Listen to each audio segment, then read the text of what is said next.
Bonjour et bienvenue pour le petit rendez-vous quotidien qui parle de toute l'actualité NFT, blockchain gaming et métaverse. Comme tous les jours, on est ensemble pendant environ un petit quart d'heure. Gros programme encore une fois aujourd'hui, on perd pas de temps, petite transition, on enchaîne. Évidemment, juste avant, si vous voulez donner un peu de force à la chaîne, n'hésitez pas, c'est avec plaisir. Likez, partagez, commentez tout ça, le petit pouce en l'air. Merci beaucoup à tous ceux qui le font.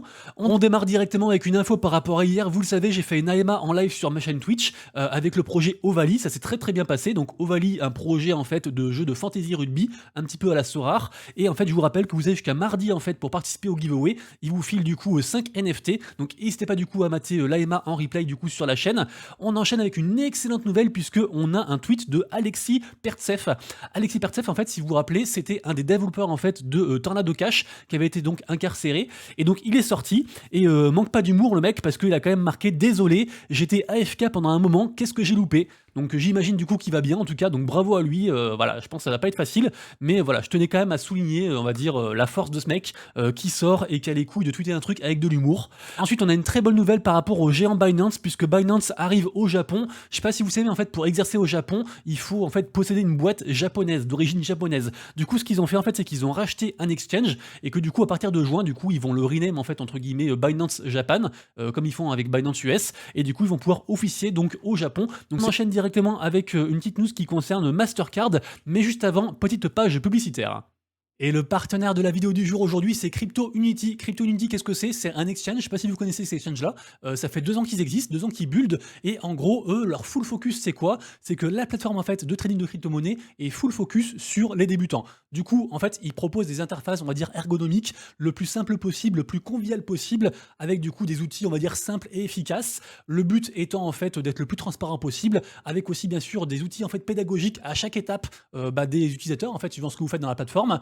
Leur actualité aujourd'hui, c'est qu'en fait, ils vendent leur propre token, donc le token CUT, qui est dispo sur la BSC. Du coup, c'est une pré-sale. Bien sûr, il y a toujours des risques, même s'il y a aussi des avantages. C'est souvent high risk, high reward, bien sûr. Donc, il y a des avantages du coup à se procurer le token maintenant, vu qu'il y a 25% en bonus. Je vous mettrai bien sûr tous les liens en description.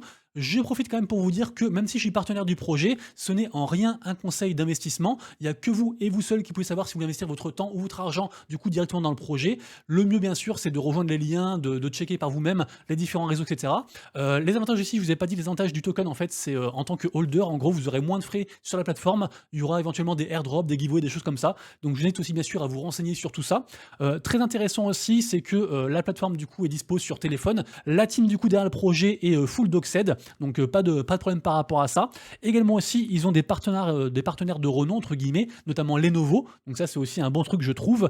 Pareil aussi, il y a pas mal de certifications, donc ça s'appelle les certiques. En gros, c'est des trucs pour comment dire certifier de la bonne marche en fait du projet, comme quoi tout est réglo, des choses comme ça. Pour ceux qui sont intéressés, je vous mettrai bien sûr tous les liens en description comme je disais, y compris celui du white paper qui résume tout le projet pour ceux qui veulent en savoir plus. Également aussi bien sûr les réseaux, donc ils sont sur tous les réseaux quasiment, Twitter, Discord, etc. Ils sont quasiment de partout, vous avez tout ici à droite, le Telegram, etc. Et ce que je vous ai pas dit aussi, c'est que en tant qu'utilisateur de la plateforme, vous pouvez déposer si vous le souhaitez en fait vos fonds sur un cold wallet avec du coup qui est protégé en fait par une clé NFC si jamais, dispo directement dans l'application pour ceux que ça intéresse. Et puis voilà, je crois que je vous ai tout dit. Donc nous on attaque directement les actus. Merci beaucoup du coup à Crypto Unity et c'est parti. De retour donc pour la news qui concerne Mastercard, vous le savez, la confiance est un des enjeux majeurs de la blockchain, que ce soit au niveau NFT ou crypto, et donc dans ce but-là a été annoncé hier pendant la Consensus 2023, donc gros événement qui rassemble plein de gens de l'écosystème, un truc très important. Donc du coup a été annoncé que Mastercard allait s'associer à des géants du milieu, notamment Polygon, Solana, Bit2Me et plein d'autres, pour faire en fait ce qu'ils appellent un service d'identifiant appliqué aux crypto-monnaies. Donc tout ça pour apporter de la confiance du coup à l'écosystème. Ça va s'articuler autour de 3 axes principaux. Donc je vais vous les dire du coup les 3 axes. Le premier donc c'est fournir des alias simples et faciles à mémoriser pour aider les gens à partager des adresses de portefeuille entre eux. Deuxième axe, apporter des informations plus riches aux transactions blockchain via les métadonnées. Et troisième axe, aider à vérifier les adresses et à assurer la conformité aux règles de voyage pour les transactions transfrontalières, donc entre les différents pays. Donc voilà, pour résumer, c'est une excellente nouvelle pour tous ceux qui prônent plus de confiance et donc plus de régulation. C'en est une moins bonne pour ceux qui sont pour l'anonymisation par exemple des transactions. Et du coup, par exemple, on apprend que pour les transactions supérieures à 1000 $, et ben en gros, le fournisseur cryptographique de l'expéditeur devra communiquer les informations personnelles identifiables de l'expéditeur au fournisseur cryptographique du destinataire et vice versa. Votre avis m'intéresse, dites-moi dans les commentaires ce que vous en pensez.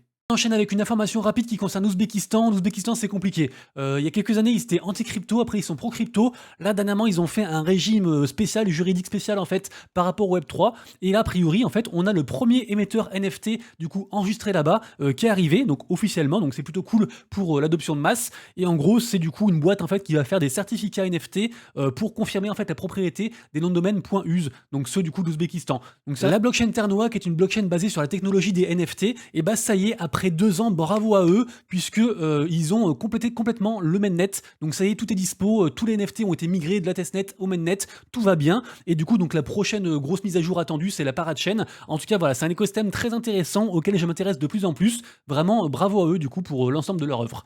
On a ensuite une petite néobanque qui s'appelle Cogni, que personne connaît, mais qui fait un truc super, puisqu'en fait, elle incorpore la technologie des Soulbound tokens à son système bancaire. En gros, un Soulbound token, c'est quoi? Je pense que vous connaissez. C'est une notion qui a été introduite par Vitalik il y a quelques années. En fait, c'est un token qui est lié à votre âme. C'est un NFT qui est non transférable et qui représente votre identité virtuelle en fait sur la blockchain. Du coup, en fait, ils vont s'en servir pour KYC les gens et pour apporter aussi plus de clarté. Donc super du coup initiative de la part, je trouve, c'est un truc vraiment chouette.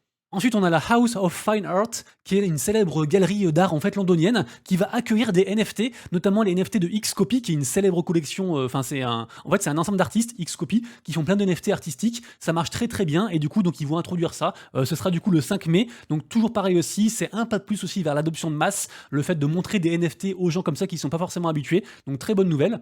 La célèbre collection sur ETH Moonbirds de Kevin Rose qui a donc annoncé, du coup c'était pareil, c'était aussi à la Consensus, du coup l'événement dont je parlais tout à l'heure. Du coup donc ils ont annoncé qu'il y aurait du coup un métaverse propre à eux qui s'appelle le Monaverse. C'est du coup un monde qui est construit sur du coup la plateforme de création 3D qui s'appelle Mona. Donc on suivra ça, mais du coup voilà, ce sera le tout en un des Moonbirds où du coup tout se passera, donc on suivra l'affaire.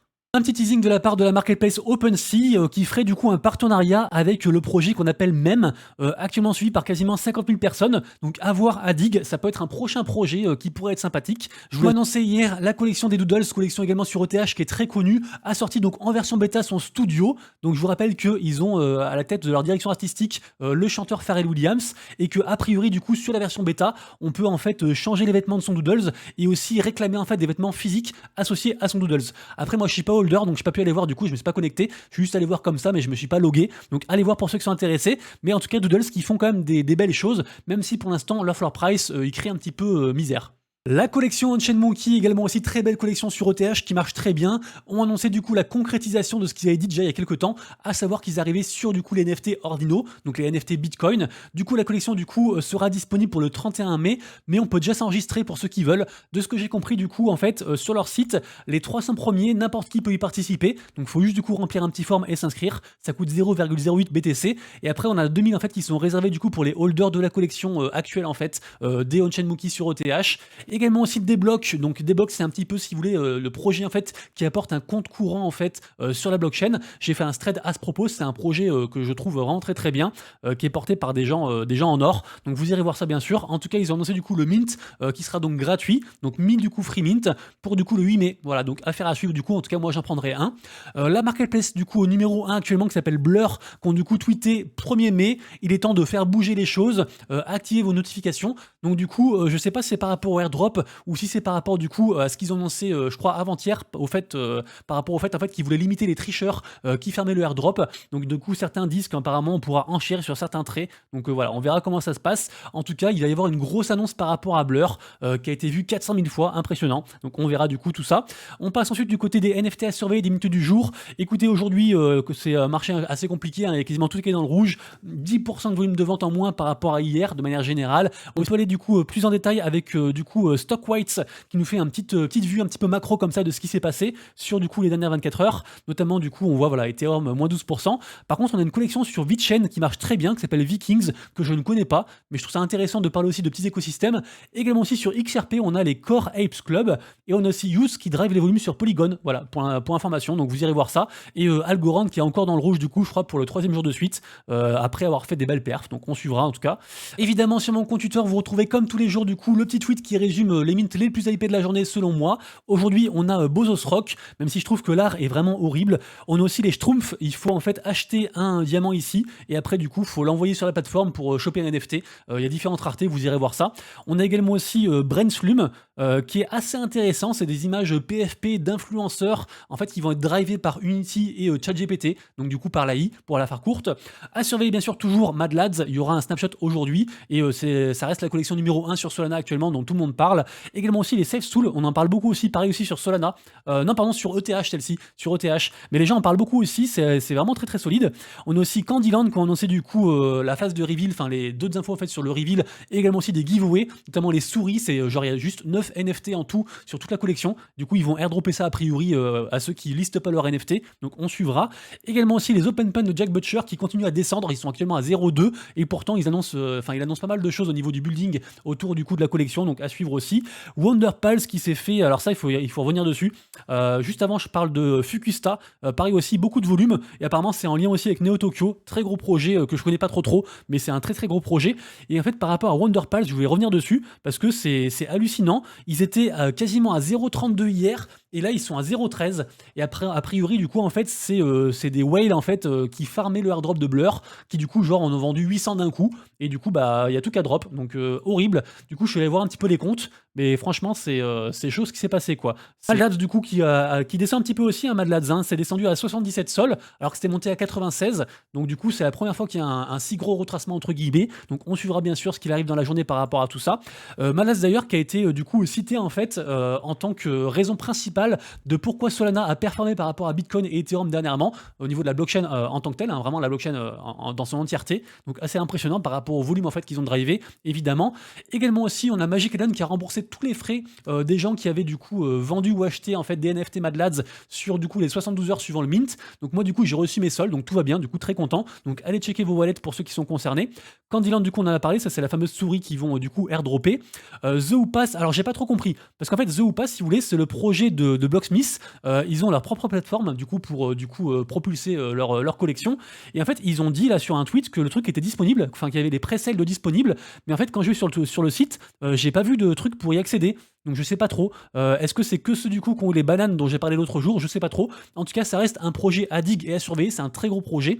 Également aussi, gros projet à dig, c'est le projet Arcpia qui fait de plus en plus parler, qui est d'ailleurs pas mal push par du coup tout le groupe MBM, qui est assez connu aussi dans la sphère NFT. C'est un très gros groupe qui push pas mal de collections. Pour ceux qui sont intéressés du coup sur Arcpia, sachez qu'il y a un pré-mint dispo, donc une raffle, une loterie. Également aussi, je suis en train de dig Foxbyte que j'aime beaucoup. Projet vraiment très sympathique. Ça bouge aussi du côté de Clénosaur. C'est une collection sur Solana qu'il ne faut pas négliger, même si ça a beaucoup baissé. C'était quasiment à 5 sols aussi. Là, ils sont retombés, je crois, à 50 ou 60 sols. Mais bon, en tout cas, voilà, ils ont teasé du coup la suite des NFT avec du coup l'oiseau brûlant ici, là. Également aussi, bon, ça, j'étais pas whitelisté et je pense que vous non plus parce que c'était vraiment un petit mint. En tout cas, voilà, c'était un free mint qui a été push par la plateforme NFT XYZ. C'est du coup par les studios Faraway, très gros studio du coup de jeu. Du coup, il y a eu quelques NFT mintés, seulement 888. C'est la supply totale, hein, bien sûr. Mais du coup, voilà, sachez que je trouve qu'ils sont pas trop cher. Donc si vous croyez à l'écosystème, pourquoi pas du coup en acheter. C'est à holder sur le moyen long terme, c'est vous qui voyez. Mais ouais, je pensais vraiment que ça allait monter plus que ça parce que vraiment c'est un très gros studio Faraway. On peut aller voir vite fait, hein, mais ils sont suivis par je crois 100 000 personnes, un truc comme ça. Ouais, 110 000. C'est vraiment un très très gros truc. Et également aussi, je suis en train de dire que ce projet-là, c'est un projet lié à un YouTuber entre guillemets. C'est un watch to earn. En fait, ce qu'il veut, c'est qu'il veut que sa chaîne YouTube en fait, elle soit holdée par les gens. Du coup, voilà, ce serait une chaîne YouTube décentralisée. Donc après, j'ai pas dit que plus que ça. Ça m'a l'air très très commercial, très en mode je vous vends des formations, des choses comme ça. Mais bon, à voir. Du coup, je suis à la première phase de dig, donc j'ai pas envie de cracher dessus. Bien sûr, vous irez voir, vous me direz ce que vous en pensez. On passe ensuite à la partie blockchain gaming avec d'abord des datas qui proviennent du site footprint.network. Très très bon site de data. Alors c'est pas moi qui ai l'idée de vous diffuser du coup ça. En fait, j'ai vu du coup l'info sur le compte Twitter de Goku. Crypto Goku, c'est un mec en or, super compte, super mec que j'ai rencontré à la NFC Paris, vraiment super sympa.